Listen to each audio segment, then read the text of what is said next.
staff, lifeguards, and instructors want to talk to you about some things. And these things, just for the update for in-service today, July 8th, Wednesday, some updates we want to get you up to speed on. I want to talk to you about your time cards.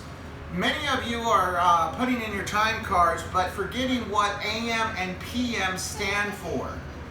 AM is your morning hours, and that's from 12 midnight to 11:59 a.m. Once you get to 12 noon to 11:59 p.m., that is your nighttime schedule. Make sure you know the difference of that when you're adding in your time if you forgot to. I've seen a lot on this past time cards. We're clocking out at 1:45 a.m. The hard thing is with that, we are not even open and no one's at the pool at 1:45 in the morning. So be careful and pay close attention to those. If not, maybe next time we'll have a little display on how to tell time, kind of like what you had in elementary school there. Just so we know what AM and PM is, and so you can get your time card entered in correctly. Next part of the time card, you need to understand when you are a lifeguard and when you are an instructor. Now, even though you might lifeguard during lessons, you are still a lifeguard, not an instructor. So be very, very careful when you enter in your time card. If you are teaching lessons, then you put under the instructor card. When you are lifeguarding, you enter in your work time under lifeguard. If you are supervising, you put it under the supervisor. All right, so keep that under control as you're doing those things. If you have questions about your time card or how to log it in, please ask. I will help you as best I can. Next, I want to give you a COVID-19 update. As we've noticed, even the figures today, I just got it from KSL, 722 new cases and 7 deaths. Since the 4th of July and this past weekend, things are going to go up. We still need to maintain our social distancing here at work. We're getting reports with them saying that in the workplace is the worst place to pass it. All right, so let's pay close attention to what we're doing here. If you have a relative or someone test positive that you have been in contact with for 15 minutes, you will need to self-quarantine for 14 days. You will also need to notify me immediately if it is a positive test and you are being self-quarantined. That way we can still go under the Payroll Protection Act and get you paid for the hours you would have worked. So please contact me immediately. Also, if you start getting any of the symptoms, please contact me immediately and also get tested to see if it's positive or negative. This will be very, very important for me to know so I can take care of you with your time cards. Next, when we are here at the pool and we are sanitizing between lessons and between open swim and those times we are sanitizing, we have some patrons that have noticed when you go to sanitize, you're in groups. Please do not go in groups. We had a patron today come and talk to me that noticed that we had a set of lifeguards and instructors on one side of the table and another set on the other side. And they were spraying the table down, and once the table was sprayed, they were spraying each other because of the wind. We do not need to have everybody or a group of people to take care of one table. We only need one, maybe 2 people talking and doing that table at a time. Make sure we spread out. We have enough bottles. We should be able to do it quicker.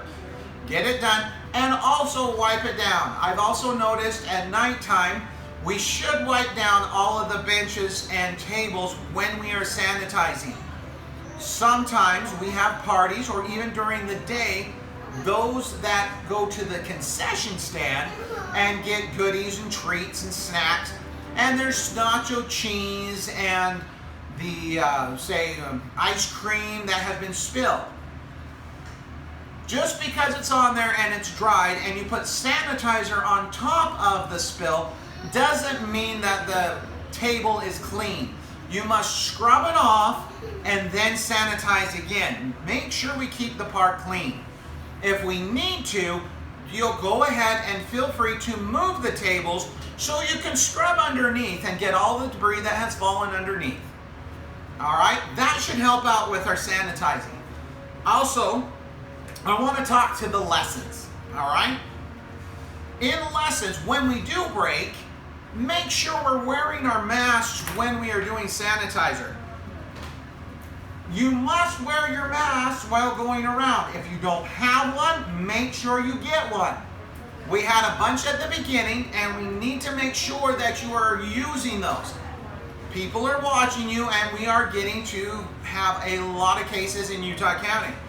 Make sure you are doing your part to maintain social distancing and helping yourself and others from the COVID-19 spread. Use your face mask.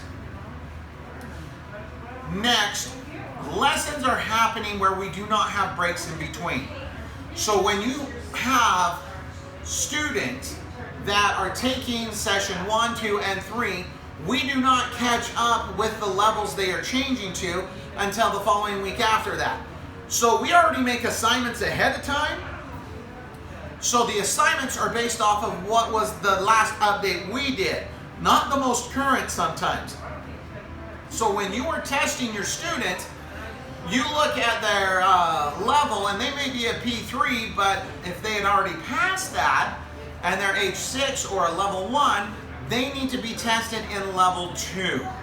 Make sure you're kind of being aware of that. Parents are coming to us saying, hey, we were already this last time. Okay, when did you pass this last time? Oh, it was on Friday, and the day is Monday.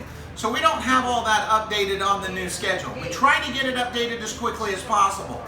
So we need your help also to get those papers in as quickly as possible on that, so we can get them updated as best we can. Please work with the students to do their best to increase their swimming abilities. We know we get parents to just take session after session for their students and for their kids. Just make sure you're helping them out and getting them going in their lessons. This will help.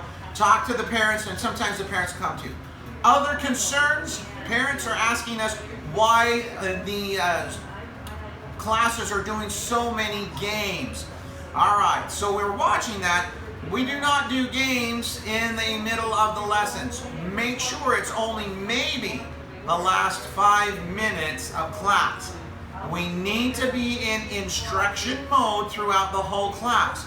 Parents watch this very carefully to make sure they are getting a good quality lesson for their swimmers. You are the instructors. Make sure it happens. Let's go on to cleaning at night. Some of you don't know that I come at night times and sit and watch you, and I have noticed many sitting on the side while others are working.